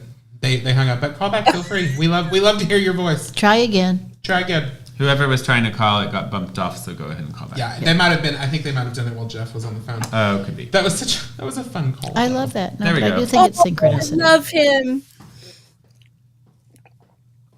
Yeah, I was speeding one night trying to get home to my husband after a long day at work, and it was bad weather, and I was driving like a maniac. I really was. And he pulled me over, and we just started talking. And unfortunately, his son had passed in a high-speed accident on a motorcycle, and it was almost like his son brought us together in order to do the tattoo To for say him. hello. Yeah. And it was truly magical. And I love him and his wife. How many times can you say I've got stopped by a police officer and he became a friend of my family? Yeah, that's not You know. common, but I love it.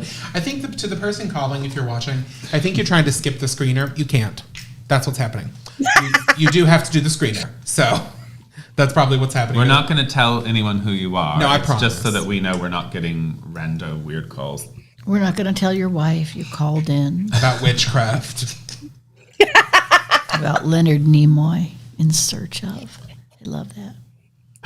That was about Laurie Cabot, too. There were years. That episode. Years ago that Yes. I had when we were still doing the original Hex Education podcast. You know, the one Christian did with myriads of people before me. Yep.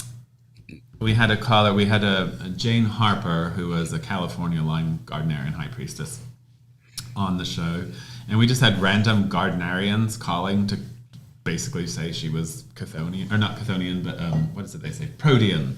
They were just calling and being like, yeah, Oh, Protean, God. and yelling, and just like yelling on the show. So that's why we screen things like this, is because it's not like we couldn't just hang up or whatever, but it's just sort of stupid. So, and she was a good sport about it. She laughed, but she was expecting it. We do have a call. Okay. Hi, can you hear me? Yes, I can hear y'all. Wonderful. Who's this? So this is Moondart. So first of all, blessed be. I've followed one of y'all Christian Day for a very long time. It's an absolute honor. It's weird that your name is very similar to the name I was just speaking.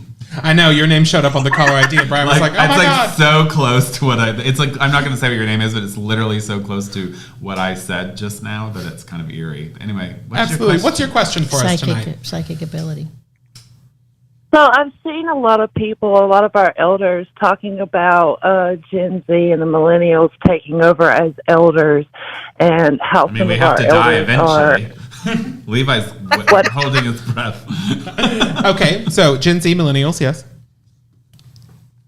So how they're taken as over as elders, and whether or not we have prepared the next generation to lead Oh, okay. well enough. That's a good question. I'm going to mute I'm you while we going to answer. start because Thank you so much. I haven't got to start all night long, so I'm going to start. Go ahead, Brian. And all the guests always pick me last, so don't feel. I think it's like a putting me in my place kind of thing. Aw. I don't mind. I actually enjoy listening to the other answers because then I can think about what I can contribute Right. to. Yeah. Whereas if I go first, I might take up too much space. So I think in this particular case, we'd have to define what we mean by we. And you have to understand that I do. It's weird because I don't really like to say it this way because people take it the wrong way. But I practice an exclusive priesthood. I don't practice an inclusive priesthood. By very nature of having initiation, by very nature of having secrecy, it's clearly not inclusive for everyone, right?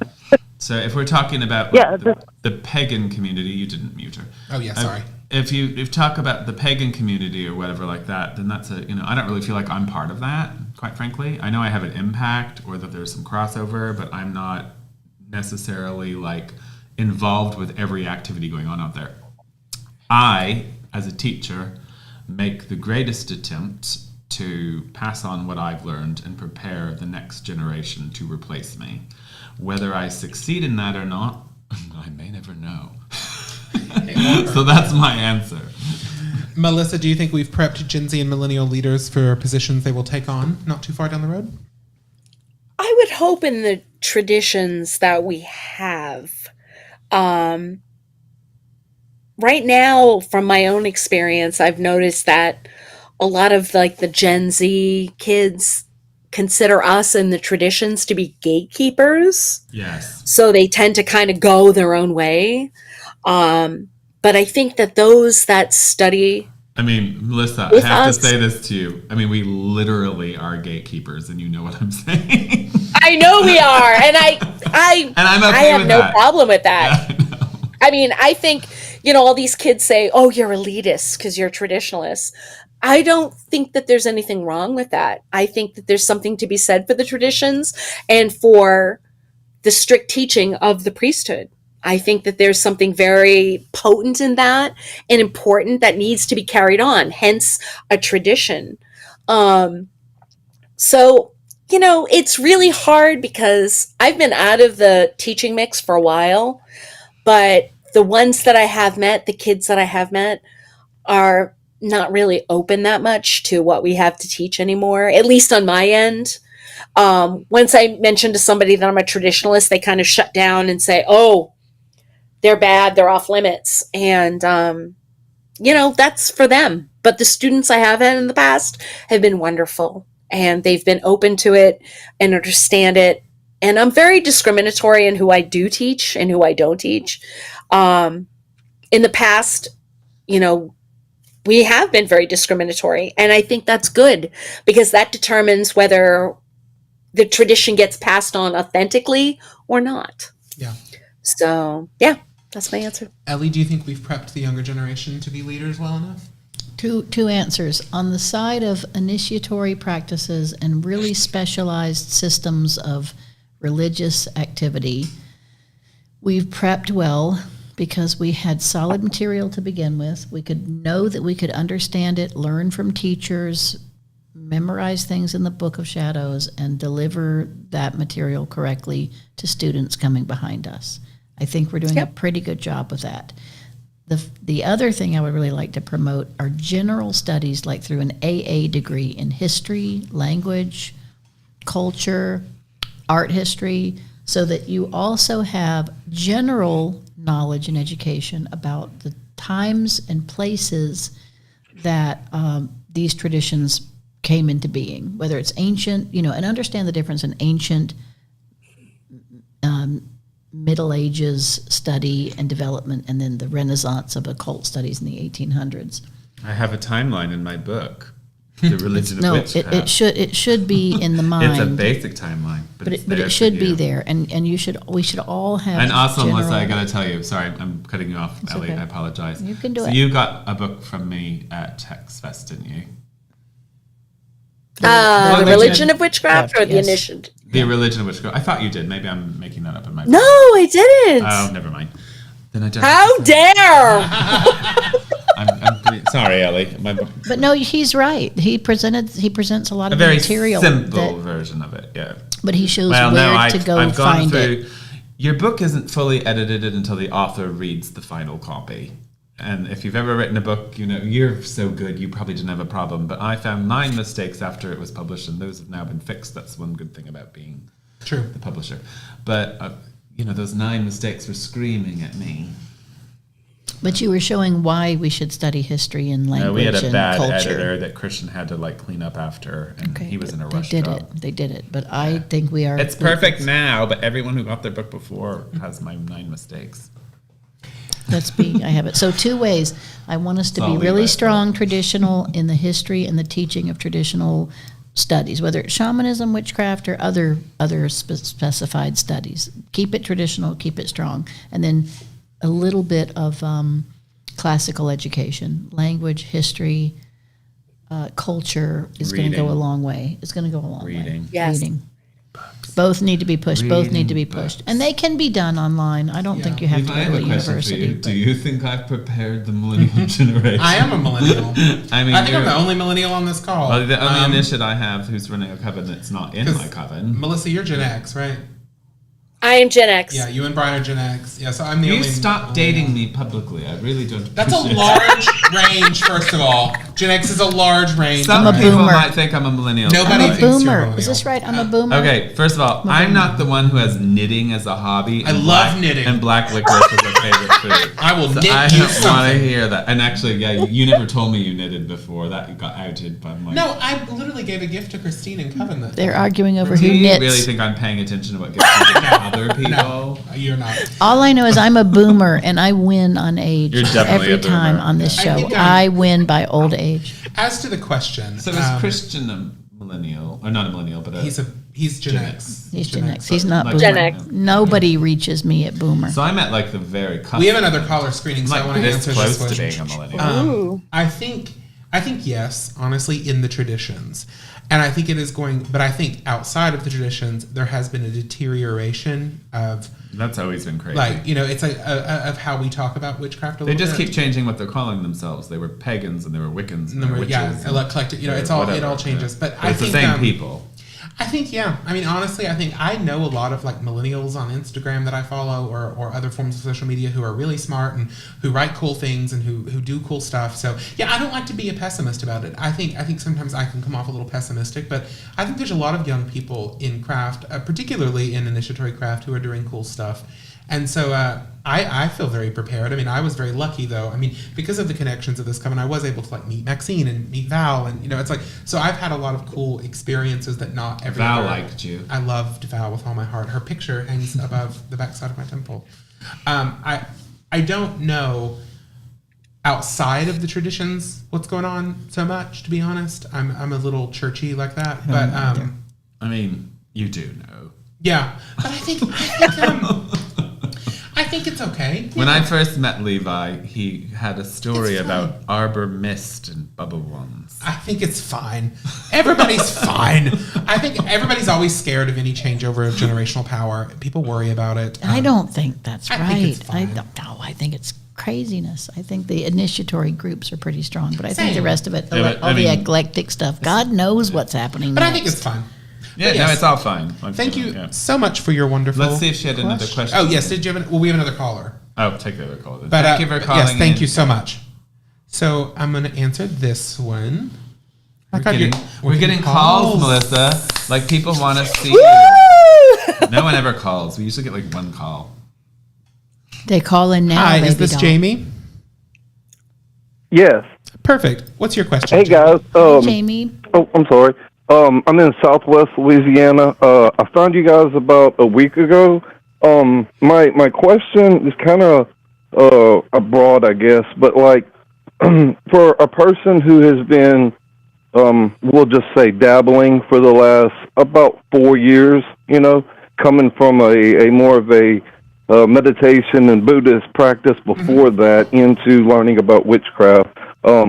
Now I have a very, very big emphasis on the goddess and the god. And my question, I guess, for y'all is for someone who has only been practicing solo, and I'm not trying to put my practice into a box, but I am trying to hone in, and formulate, Yeah. Just my question basically is any advice, just to hear whatever y'all have to say on the subject of a person that is solo but heavily is influenced by Wicca based on the god and the goddess, and I'm just drawn to Wicca as well. Just whatever y'all's thoughts are. So I'm going to recule you I'm for going- bringing that word back. I'm going to mute you, Jamie, while we answer your question. But you'll Yes, still be able to yes. listen, just so that we don't get feedback. I Yeah. think I think two things. Number one, everybody on this call, even Mulysa, even our guest, is a member of a tradition, or and so I think we all definitely are big fans of that. But I love what this person said in terms of rooting it in this devotion to the god and the goddess.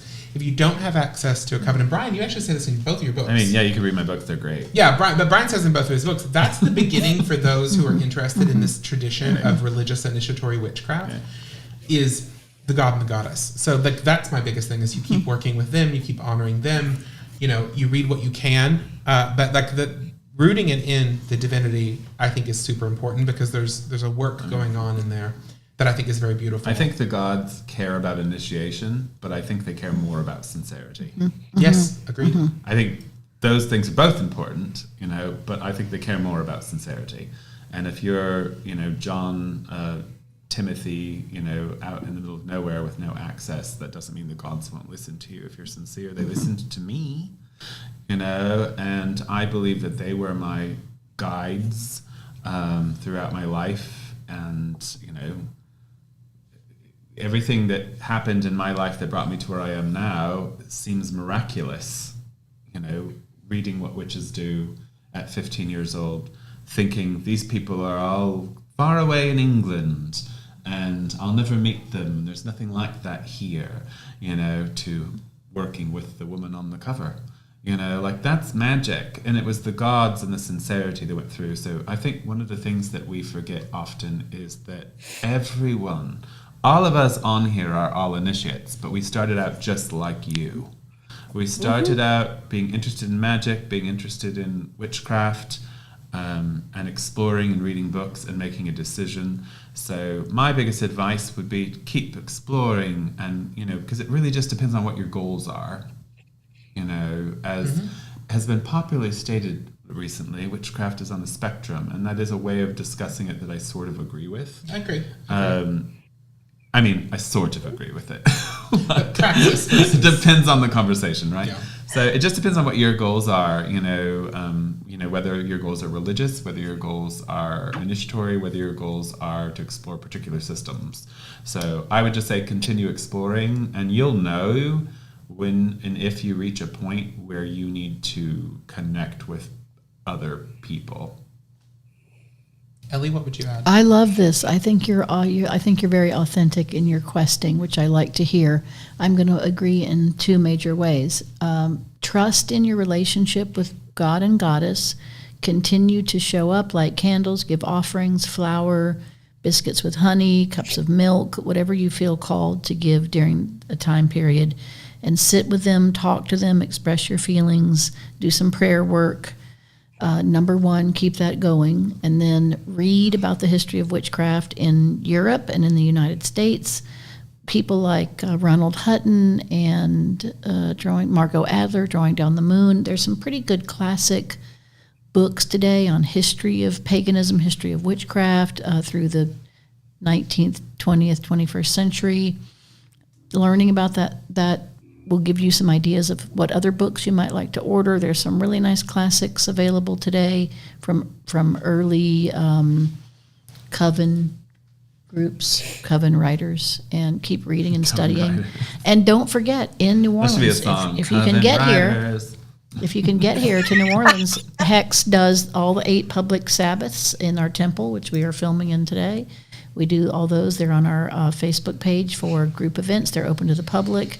And there are soirees and other events that you might like to come to in New Orleans just for exposure. We're not trying to force anybody into our group, but we want to try to teach about it or show examples of us and our work as much as we can. Stay connected on social media to try to see if there's something in your region you can attend and meet people. That's my advice. What would you add, Mulysa? I would just second everything that you guys have said, because he's in your area. And I think that establishing and creating a personal relationship with the gods is important. And definitely look to, esteemed leaders who can, educate you further and take your practice even further. Also, if you're in, he hung up. I think he misunderstood when I said mute, but he's still listening. If you are in southwestern Louisiana, you also might be able to get to some of the larger cities in eastern Texas. if that might be closer driving for him than New Orleans. And I'm sure there's a lot of like witchcraft and There's whatnot. not, surprisingly. In Houston and Dallas? There is some, but there's not a lot in There's Texas. probably Curandero. There's not a lot of industry. Curandera, But, Brujeria. That's a shame. But yeah, the God and the It's Goddess. Texas, think about it.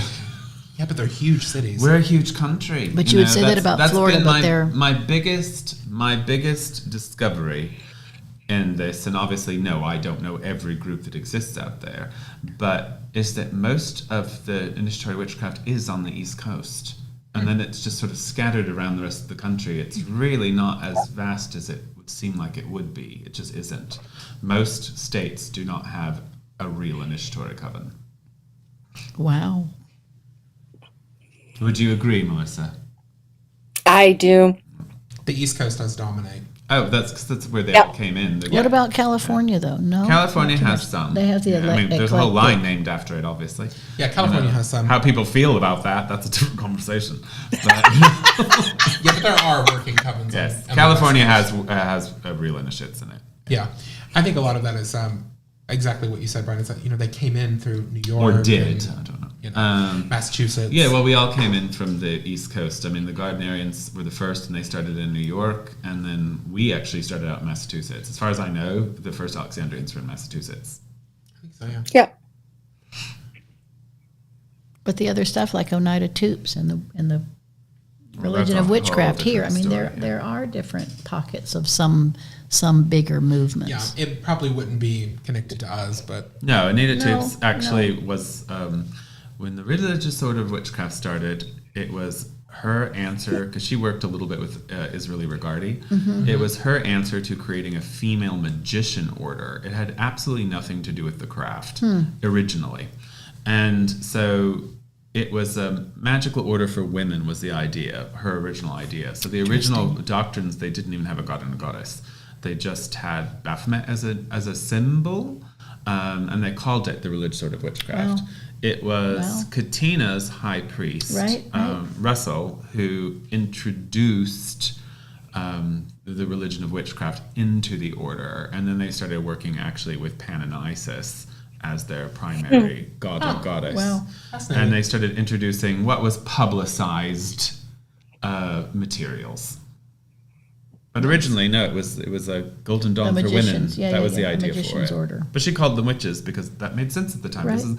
It's really, we always say this, but it's on the cuff, and I don't actually know the answer. Who opened the first witch shop was either Anita Toops or Lori Cabot, because they were in the same year, and Lori Cabot's the more famous one, but I don't know who did it, but I do think the Religious Order of Witchcraft was the first witchcraft church in this country. 1972, is that Yeah. right? 72? I don't remember, but it's 70s. Yeah.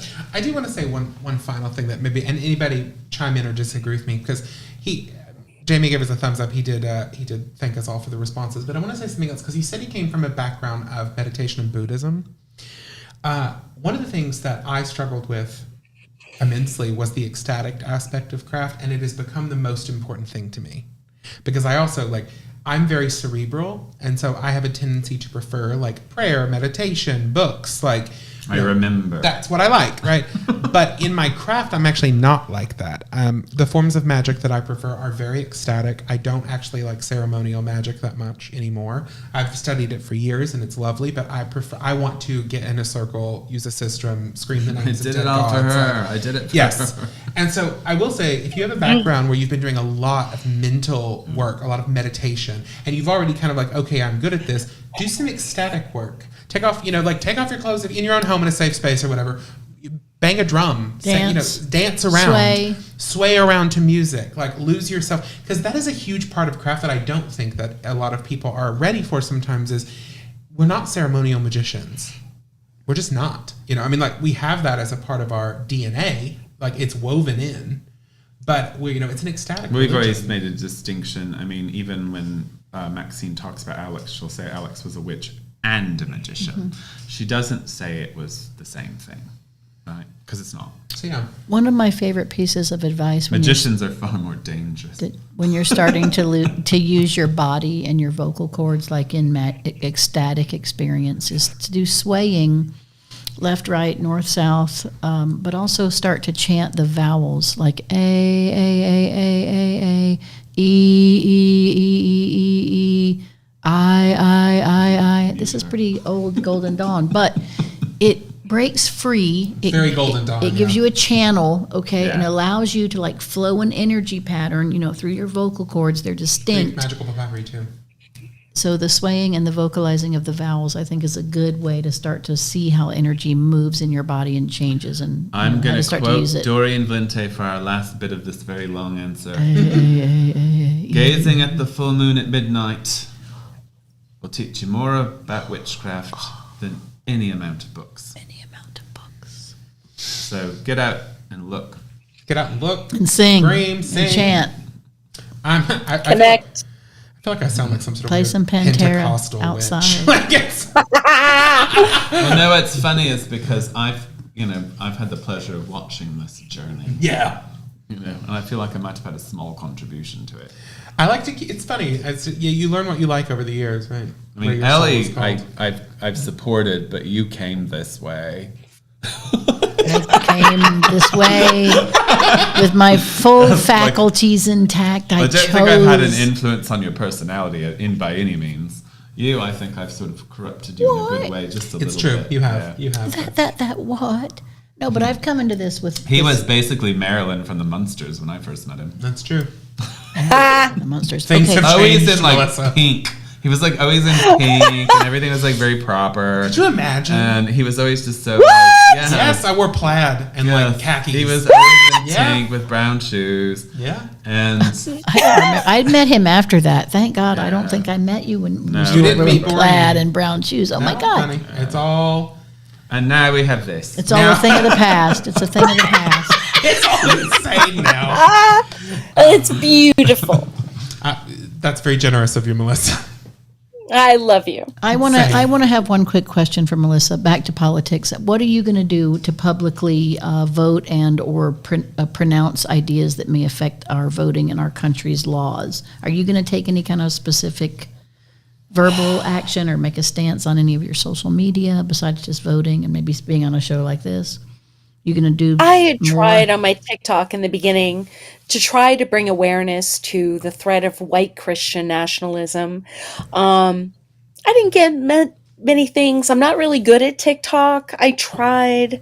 I still try locally with my people and try to bring awareness to the fact that Project 2025 is a real threat, and the whole idea of a second Trump presidency is also a real threat, and that as women, as witches who support women, we need to get out there and change the vote. We really do. Because if we don't get out there and do our work, and instead of burning candles outside of Trump Tower, we need to get out there and do the work. Nothing's going to change. There's only so much you can do as far as burning candles and chanting outside of Trump Tower. We need to get out there and work with our communities. Also, that's and just not a vote good look, locally and vote nationally. What'd you say? Also, that's just not a good look. Is I it? went It's like, on the- Go away, No, it's not. Go away. I went on the Harris Walls website and found that you can order your yard signs. They come out September 5th or 6th, so they're already out, and you can order them for $20. So it was cute. I was talking to one of my neighbors, and I live in a all-black neighborhood. My white neighbors are like at least 4 blocks away. And I was just saying to the driver dropping off the little kids after daycare across the street, Tootie and AJ and Alfonso and Cookie is the little 2-year-old girl. Didn't you say your neighbors all think you're crazy? Aw. No, they love me because my dogs don't bite them. Thought And you I said- lent them a screwdriver, and I'd let them keep it because I was like, you break into your house a lot. Go ahead and keep the screwdriver, okay? New Orleans. So I said, I said to the delivery lady, I said, we're soon going to have a woman president. We're soon going to have a woman president, and she's going to be black. And I'm talking to black women. And they raised their hands and they said, yes, we are. Yes, we are. And I said, I'm going to get my sign and put it on my fence so that everyone in my neighborhood knows I stand with the women and the people of color and Tim Walz, because I think he's just cute. I'm and going to get accessible. weird for a second. I feel like anyone we elect to office, like a presidency, you should be able to picture them as a captain of a Starship Enterprise. Right. Like you can picture Kamala being a Starship Can't you captain. see that You can triangle picture her doing on it. her shirt? Yes, But you not can. Trump. You cannot picture No, Trump. his hair alone. His hair alone. No. Interesting rubric. Even the Borg would reject No, him. they They'd would be reject. like, we are not assimilating that. His hair can't be sprayed like Captain Kirk and Spock. All of them, they had like slick, flat hair. Okay, so I Trump can't think do it. Trump But I'm could- doing that. Trump I'm could getting be that sign. I'm getting that sign, He could be the Mulysa. cook from Voyager, the weird little annoying cook. He could be him. I think they want. One of the things you can do, like I'm going to vote. That's the main And I'm thing I putting my do. sign Yes, up and but, voting. like, Well, Christian Design, I haven't had a chance to talk to him because we're in the middle of October prep, particularly him. And we love you, Christian. He designed this thing for the last election that was Witches Vote, which I have seen out there before. So I'm going to see if I can find that again. But we actually, for the last election, got a lot of witches to put that on their thing. I think it is important to realize, even though we're a small idea of a bunch of little communities, we do still have an impact, Yeah. with our voice. Which is where I'm like, I always say, well, I'm not a pagan, but I realize that there are pagans who are interested in what I do, and so that there is a crossover there. I just personally don't fully identify that way for various and assorted reasons. Mostly my gorgeous But pagans body. are going to want freedom of religion. You got to Well, side sure. with the people that want freedom I of think religion. everyone should be able to worship in any park any way they want Yes. to. Like I don't have Yes. a problem with that. I'm not anti anything like that. I'm not even anti-Christian, quite frankly. I'm No, anti. me neither. I'm just going to get my sign. I'm anti, that empiric state religion. Like I wouldn't want witchcraft to be the state religion. Authoritarianism. Yes, Right. I don't believe in that. Especially around spirituality. It's I ridiculous. also think one thing we can Exactly. do though This is country's primary thing was freedom of religion. make it a little bit more personal sometimes. Like I have a lot of friends over the years who have left conservative denominations because they have become friends with queer people, because they've had a family member who needed to get an abortion. Right. Because, That's what happens. Is and- intimate experiences. And we can Yeah. honor, and I think we can honor those experiences. We can say to them like, you can still love Jesus, but you are hurting queer people by giving money to the Southern Baptist Convention. You are hurting queer people by giving money to the Catholic Church. Go be an Episcopalian. Go be a Lutheran, ELCA Lutheran. I mean, like there are other options out there, and I think we have to be careful about painting with broad brushes. And something we can do is be really upfront and honest with people in our lives about like, if you have children, for example, and your family wants to have them baptized, and it's a homophobic church, say no. Unfortunately, and me and Karen, my friend Karen, who you guys all know, we was experiencing this through a weird video game world that we're both involved in. Yes, I'm a bit of a nerd. Don't judge me. But anyway, I'm a secret nerd. We've dealt with people who, we knew this group that had a leader in it that was blatantly homophobic, and I'm not going to get into all the details. But we've had people who are supposed to be our friends who initially stood up to this person and reject this person, crawl back secretly into this group a year later and just act like nothing ever happened. I think that's your typical person you're dealing with in America. Like the typical straight, people who don't have to deal with any of these things, even if they're allies, sometimes they just rather not think about it. And it's complacency. That's the word Karen said. Complacency is its own evil.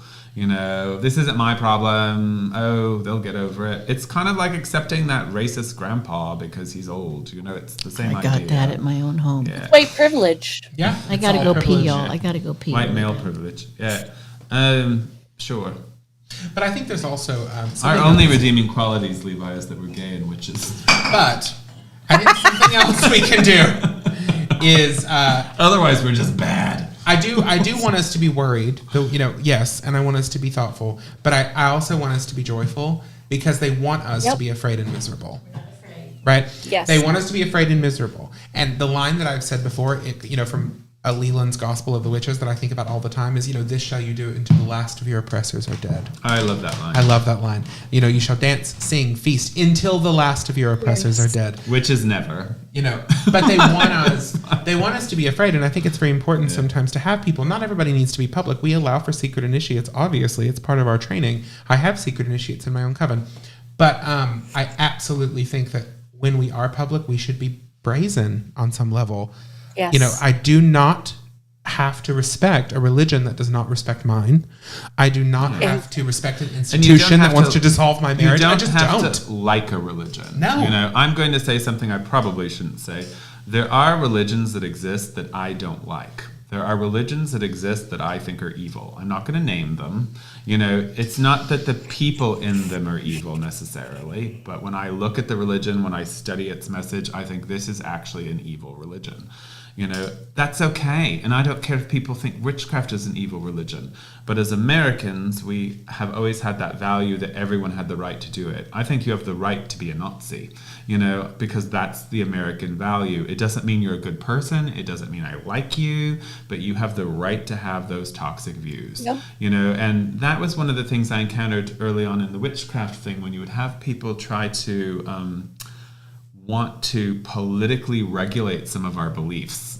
You know, like the government should be able, like this came up a lot. It was a few years ago, and Mulysa might remember it, but it came up a lot, and it was kind of around the gatekeeper thing, but it was literally like basically people were hoping that states could basically force us to be more inclusive somehow. I don't know if you remember this bizarre mental gymnastics I think thing. I'd heard of it. Yes, it was very bizarre, and I'm not really probably expressing it properly, but I kept going back in my mind to freedom of religion, people. Like, you don't have a, like, it shouldn't, once you get rid of that, it's all over, really. And that is part of what that movement is trying to end, is freedom of religion. Yes. Something I want to add really quick, because I know we're running out of time. Melissa's whole line of questioning brought something to my mind that I really want to share.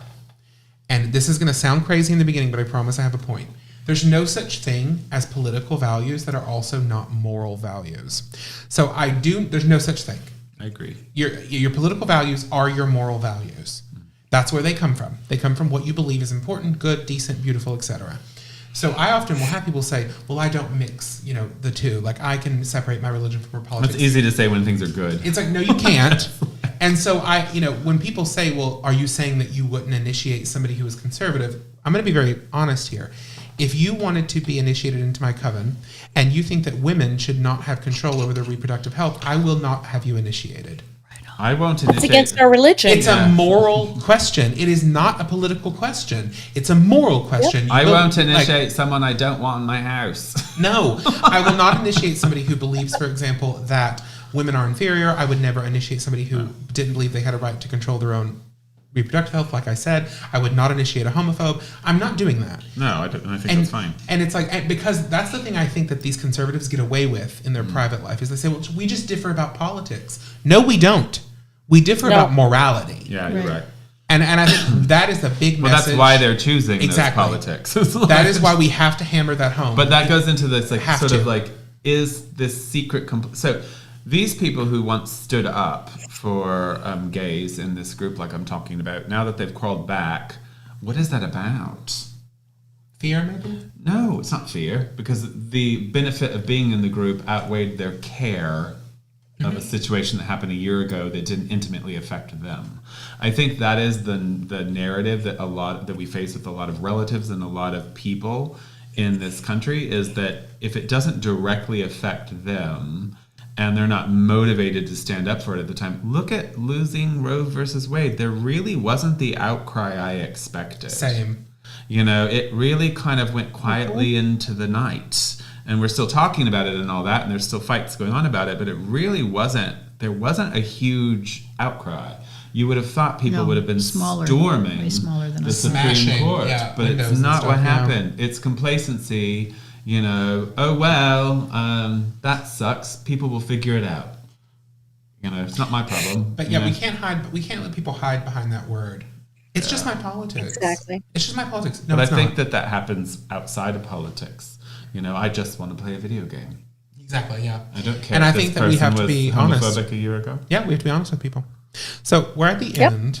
Do you want to end any? I want to make sure. Well, we want to promote her one more give time. Melissa time. And then we'll talk about the next show. Okay, I was going to say. Thank you. Melissa, would you like to promote well, anything? moving to Iowa. Not Ohio, Iowa. And hopefully you guys will find me. I'm going to be moving to Fairfield, Iowa. So there's a shop there. I can't name the name yet because I don't know yet if we have everything, you know, logistically planned out. But if you follow me on MulysaMayhem.com, and it's MULYSA, it's asylum backwards, MulysaMayhem.com. I'm going to have my site back up soon. You'll be able to find me, and you can find me anywhere on social media. Mulysa Mayhem on Instagram, on Facebook, and on TikTok. Sometimes I go on there and post it, just like little vlogs and everything. But you can find me. And so you all know now that she's moving there, if you can find her and you're interested in initiatory craft, you will have to stalk her and buy many coffees and wine, and she will probably tell you no 45 times. But if you keep doing it, perhaps she might start a group there, because you probably need one. Love that. I would love that. What's our next show, Thank you, Brian. Next week we have Angela DeFazio is going to be our ambush interview. She's We don't gonna know be the spicy. topic, but Angela DeFazio is a member of the Salem Coven. She is also a long-time Salem witch, going back into the same roots Mulysa has. And she's a psychic and a medium at Omen in Salem, Massachusetts. Yeah. I want to give a huge shout out to Mulysa. It was a wonderful interview. Yeah, great question. Thank Thank you. so much, I loved Levi. it. And thank you all so much for watching, and we will see you next time.